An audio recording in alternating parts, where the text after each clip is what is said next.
ஆமாம் ஆமாம் ஆமாம் ஆமாம் கிட்ட வச்சுங்க சாமின்னு கூப்பிடுறோம். ஆமாம், இது நம்ம நல்ல விஷயம். ஆமாம். இப்போ நம்ம தேங்காய் கற்பூரம் வாங்கின்னு ஒரு கோயிலுக்கு போயினா சாமி யாருன்னு கூப்பிடுறோம். அப்போ அந்த சாமி யார்? இந்த சாமி யாருங்களா? நம்ம அதான் சொல்கிறோம். இந்த சாமிக்கு வந்து ஐயா வந்து சாமி யாருன்னு சொல்லிட்டாரு. அதனால் இவங்க மொட்டையாக சாமின்னு கூப்பிட்றோம். அந்த சாமி யாருன்னா சாமி யாருன்னே தெரியாமல் கோயிலுக்குள்ளும் மலையாத்து நடந்துக்கிறாரு. ஏன்னா அவருக்கு யாருன்னே தெரியல. இங்கெல்லாம் நாம் சாமியார் இல்லை, சாமி. ஏன்னா கன்ஃபார்ம் பண்ணிட்டோம், நீ தான் சாமின்னு ஐயா சொல்லிட்டாராங்க. உனக்குள்ளே தான் சாமிங்கிறாருன்னு ஐயா சொல்லிட தெரிஞ்சு போச்சு. அதனால் நம்ம சாமி இதெல்லாம் தெரியாமல் ஊராக தெருவா சுற்றுறவங்க சாமி யார் கடைசி வரைக்கும் யாரும் போக வேண்டியதுதான். ஏன்னா அவன் வெளியே தேடுறான், அதனால கிடைக்க போகிறதே கிடையாது. வெளியே தேடி கிடச்சிருந்தா தான் ஏன் இதுக்கெல்லாம் பெரியவங்க பாடமாக கொடுத்துருக்க வேண்டியான். வெளியே தேடி கிடைக்காது. ஏன்னா வேதம் சொன்னாலே போகாதவன் அவன். ஊரறிய 4 வேதம் கூப்பிட்டும் வாராத வார ரகசியம். அவன் எவ்வளோ பெரிய ரகசியம் தெரியுமா? ஊரில் யாகம் வளர்த்துறான், 10 நாள் யாகம், 15 நாள் யாகம், வேத மந்திரமாக சொல்கிறான். அவெல்லாம் சொல்லியும் போகாமல் ஒருத்தன் வரான். செவட மாதிரி ஒருத்தன் உட்காந்துக்கிறான். நீ எவ்வளோ போதனால நான் வரமாட்டேன்னு உட்காந்துக்கிறான். அவனை நீ வர வைக்கணும்னா உன்னை நோக்கி நீ திரும்பணும். உள்முகமாக பார்த்தாலன்றி உள்ளிருக்கும் ஒருவனை உணர முடியாது. அப்போது இந்த உள்முகமாக எனக்குள்ளே இருக்கிறான். இப்போ தெரியல, இன்னும் கூட நமக்கு தெரியாது. ஆனால் உணர்த்தி இருக்கிறாரு. நெருப்பு சுட்டா, நெருப்பு சுட்டாதுடா அம்மா சொல்கிற மாதிரி, அது சுடுண்டா அப்படின்ற மாதிரி சொல்லியிருக்கிறாங்க. ஓ, நெருப்பை சுட்டா சுடுன்னு அம்மா சொன்னாங்கன்னா நான் கேட்டுன்னுக்கிறேன். இன்னும் அதோட வலிமை எனக்கு புரியல. தொட்டால் தான் தெரியும். அப்போ நெருப்பு எங்கே இருக்குதுன்னு முதல்ல எனக்கு தெரியணும். வெளியே தொட்டால் உடல் சுடும், உள்ளே இருக்க நெருப்பை சுட்டால் மனசே சுடும். அந்த மனம் நமக்கு சுட்டுதுன்னா திரும்ப திரும்ப தப்பு பண்ணவே மாட்டோம். மனசில் கொல்லி வைக்காதவங்க தான் இப்போ வந்த மாதிரி தான் ஊருக்கெல்லாம் கொல்லி வச்சுட்டு போக வேண்டியது தான். பக்குவம் இல்லை, ஆதாயத்தோடவே வர்றதுங்க. இங்கே போனால் இங்கே என்ன இருக்கும், அங்கே போனால் அங்கே என்ன இருக்கும், தேவையில்லையே. இங்கே தான் ஒன்றுமே இல்லை, வராதிங்கன்னு தானே சொன்னார். உன்னை தேடி வர கூட்டம் மட்டும் இங்கே வந்தால் போதும். எல்லாரும் வாங்க வாங்கன்னு கூப்பிடலையா ஐயா? தான் யாருன்னு தெரியணுன்ற அந்த கூட்டம் வந்தால் போதும். நெல் முளைச்சா நெல் மட்டும் தான் பரவாயில்லையா, புல்லும் சேர்ந்து முளைக்குது. களை எடுக்கணும், வேறு வழி கிடையாது. நாம் சொல்கிறோம், இந்த மாதிரிலாம் பண்ணாதீங்கப்பா, இந்த மாதிரிலாம் பண்ணாதீங்கன்னு சொல்கிறோம். சொல்பூதியாச்சும் இருக்கணும். எல்லாத்துக்கும் நான் கோர்ட்டில் இந்த நோட்டீஸ் அனுப்பிச்சிட முடியும். ஒரு நாகரிகமான மனுஷன் இப்படி தான் இருக்கணும்னா அப்படி தான் இருக்கணும். என் வீட்டில் நான் எங்கே வேணா போகலாம், என்ன வேணா பண்ணலாம், என்னை யாரும் கேட்க போதில்லை. ஏன்னா அது என் வீடு. இன்னொரு இடம் வீட்டை விட்டு வெளியே வந்தாலே உன் கை வீசி நடக்க முடியாது. இன்னொருத்த மூஞ்சில் போட்டால் பழியல் கொடுப்பான். வீட்டை விட்டு தாண்டினாலே ஒரு ஒழுக்கம் வேணும். ரோடுக்குன்னு ஒரு ஒழுக்கம் இருக்குது. அப்போ இவ்வளோ பெரிய இடத்துல வந்தால் அந்த இடத்துக்கான ஒரு ஒழுக்கத்தை காப்பாற்ற தெரியலன்னா அந்த இடத்துக்கு நம்ம போகக்கூடாது. இருக்கக்கூடிய அந்த அட்மாஸ்பியரை கெடுக்கணும். இந்த ஆமை புகுந்த வீடு வழங்காதுமா, அமீனா புகுந்த வீடும் வழங்காதுன்ற மாதிரி ஆமை மாதிரி எண்ணங்களை உள்ளே வச்சுக்கலாம். அதனால் கடைசி வரைக்கும் விளங்கிறதுக்கான வாய்ப்பு இல்லை. ஏன்னா மனம் தெளிவாக இல்லையே. இவ்வளோ குழப்பத்தில் தான் நம்ம கொஞ்சம் தெளிவாக போயின்னுக்கிறோம். அதையும் தாண்டி தான் நம்ம போயின்னுக்கிறோம். அதுதான், அதுக்கு தான் அந்த நின்ன நிலையில் நிற்க படைக்கணும். அசைச்சு பார்க்க 1000 பேர் வருவாங்கன்னா அதில் ஒன்றுது அசைக்க முடியாதுப்பா, ஆட்டி பார்ப்பாங்க. அசைக்கிறதுனால நம்ம ஊந்துற போது கிடையாது. ஏன் அந்த வேலை தேவையே இல்லையா? நீ போய்ச்சிக்கோ, உனக்கு பிழைக்கிறதுக்கு 1000 வழி தெரியும், போய்ச்சிக்க. ஐயா பேரை ஏன் யூஸ் பண்ணுற? நீ உன் பேரே 6 அடியில் 10 அடியில் ஒரு கட் அவுட் ஒன்று வச்சுக்கோ. நீ அம்மன் மாதிரி கூட காய்ச்சி கூட, யார் உன்னை கேள்வி கேட்க போகிறா? ஐயாவை அம்மன் மாதிரி யூஸ் பண்ணாதான்னு தான் சொல்கிறோம். ஐயா யாரோட சொத்துன்னா அது இந்த ஆசிரமத்தோட சொத்து. இங்கே வரலாம், கும்பிடலாம், போகலாம். உன் வீட்டில் கும்பிட்டவனை யாரும் கேட்க போதே கிடையாது. அவரை கூப்பிட்டு வந்து ரோட்டில் வச்சுக்கினேன் அவர் பேரை சொல்லி நீ கல்லா கட்டிங்கன்னா கேட்போமா? கேட்க மாட்டோம். கேட்கணுமா கேட்கக்கூடாதா? கண்டிப்பாக கேட்கணும். கேட்டால் கோபம் வருது, ரோசம் வரல, கோபம் வருது. நம்ம பண்ணுறது தப்புன்னு ரோசம் வந்தோம்னா திருப்பி அதை பண்ண மாட்டான். கோபம் வரும், முட்டை பையதானே. அதுக்கு தான் நம்ம சொல்லி பார்த்தோம் கேட்கல. சட்டப்படியான நடவடிக்கைகளும் சில எடுத்து அவர் சூழ்நிலைக்கு நம்மளை கொண்டு போகிறாங்க.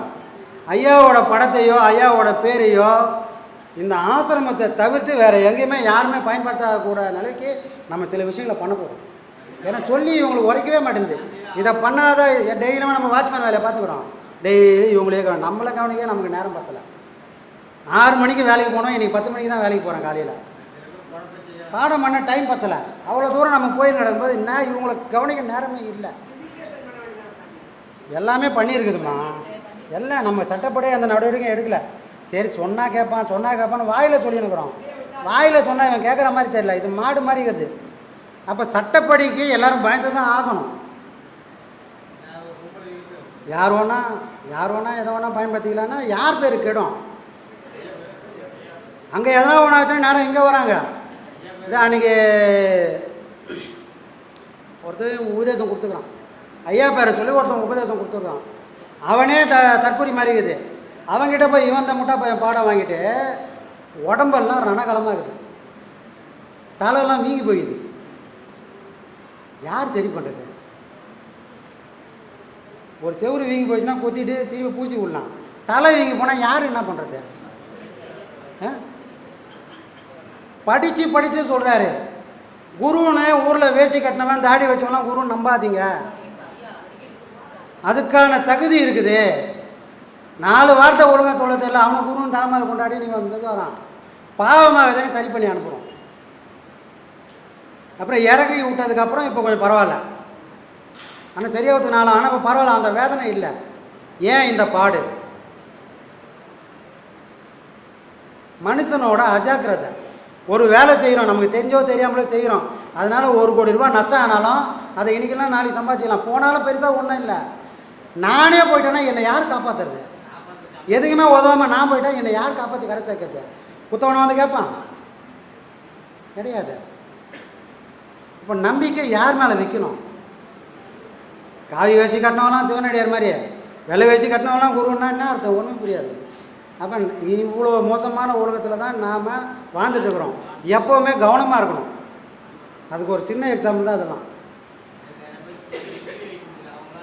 அதுதான் சட்டப்படியான சில நடவடிக்கைகள் எடுத்தால் இதெல்லாம் தானாக செய்யணும். சொல்லுங்கள் சாமி. இன்னொரு கேள்வி. என்ன? பூஜைக்கு 2 பழம் நம்ம வாழைப்பழம் வைக்கிறோம். இதில் 2 வந்து தனித்தனியாக வைக்கிறோம், ஏற்றுக்கிறாங்க. அது 2 சேர்ந்த மாதிரி இருந்தால் மக்கள் வேணான்றாங்க. இது யார் வேணானது? பூஜைக்கு 2 பழம் சேர்ந்த மாதிரி இருந்தால் வேணான்றாங்க. ஒட்டி பழம் ஒட்டினா மாதிரி பழம் தனித்தனியாக இருந்தால் மட்டும் ஏற்றுக்கிறாங்க. ஆமாம். இதில் என்ன ஒரு டவுட்டு? இதெல்லாம் மூட நம்பிக்கை தான் சார், மூட நம்பிக்கை தான். ஏன்னா மனுஷன் எல்லாத்துக்கும் காரணக்காரர் எல்லாமே தெரிஞ்சு போனவங்களாம் தெரியாது. அதுக்கு தான் ஒரு சின்ன எக்ஸாம்பிள் கூட சொல்லுவேன்.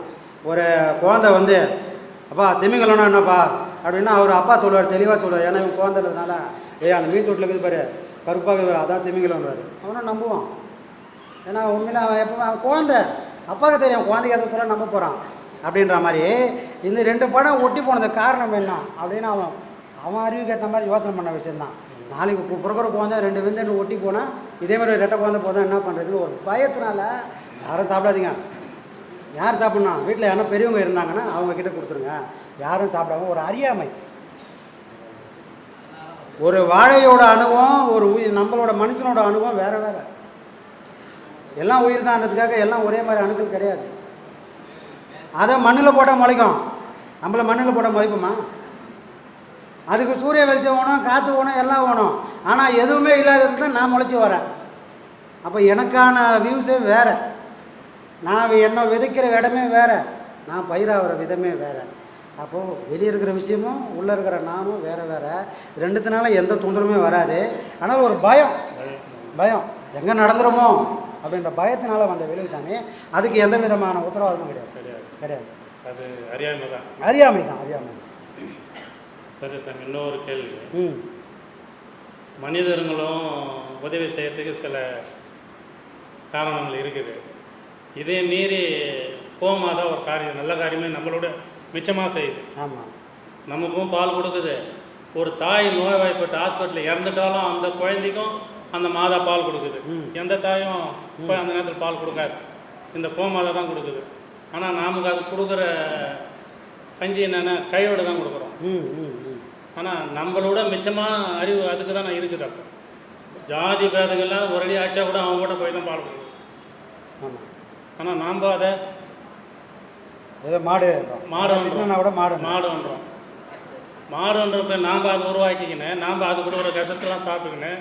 ஆனால் நம்ம அது கொடுக்குற பேர் அது. ஆனால் நம்ம எவ்வளோ அதை திட்டினாலும் அடித்தாலும் அது தங்க அண்டுக்கும் பால் கொடுக்குது, ஊரார் குழந்தைங்களுக்கும் பால் கொடுக்குது, நமக்கும் காப்பி டீக்கு பால் கொடுக்குது.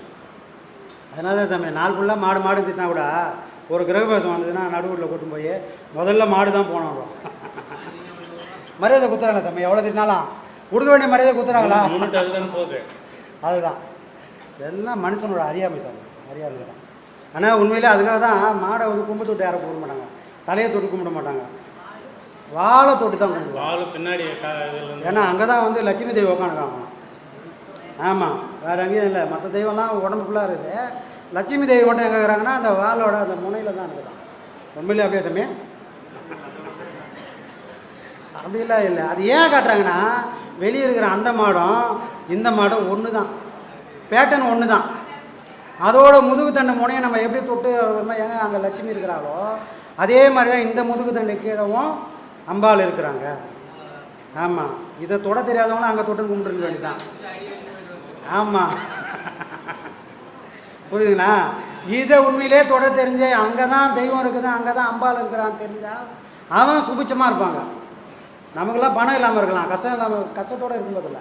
பணன்றது வேறு, பணம் இல்லாமல் இருக்கிறது வேறு, எப்போவுமே கஷ்டத்தை செஞ்சுக்கிறது வேறு. நம்ம அப்பியாசி பண்ணுறவங்க எப்பவுமே கஷ்டத்தில் இருப்பாங்கன்னா கஷ்டத்தில் வச்சுக்க மாட்டாங்க. பண தேவை இருக்குது, அந்த பணம் வந்தால் சரியாகப்படும் அப்பப்பா அப்படின்னு போயிட்டு வருவாங்க. கஷ்டத்தையும் கடந்து போகிறாங்க இல்லையா, அதுதான் உண்மையான செல்வம். அங்கேயே நான் அப்படி இருக்கிறேனே முடங்கி போகாமல் இன்றைக்கி இல்லையா நாளைக்கு எனக்கு ஒரு வாழ்க்கை வரும். ஏன்னா எதுவுமே இங்கே நிரந்தரம் இல்லை. அதுதான் சொல்லுவாங்க. அப்போ ஐயாவே நிறைய தடவை சொல்லுவார், சாமி நான் இப்போ வந்து இந்த ஃபீல்டு பண்ணேன், இந்த பிஸ்னஸ் பண்ணேன், இவ்வளோ லட்சக்கணக்கில் தோத்துட்டேன். அப்போ அவர் ஒரே வார்த்தை சொல்லுவார், தோக்கிறதுக்கு ஒரு காலம் வந்தால் ஜெயிக்கிறதுக்கு ஒரு காலம் வரும்.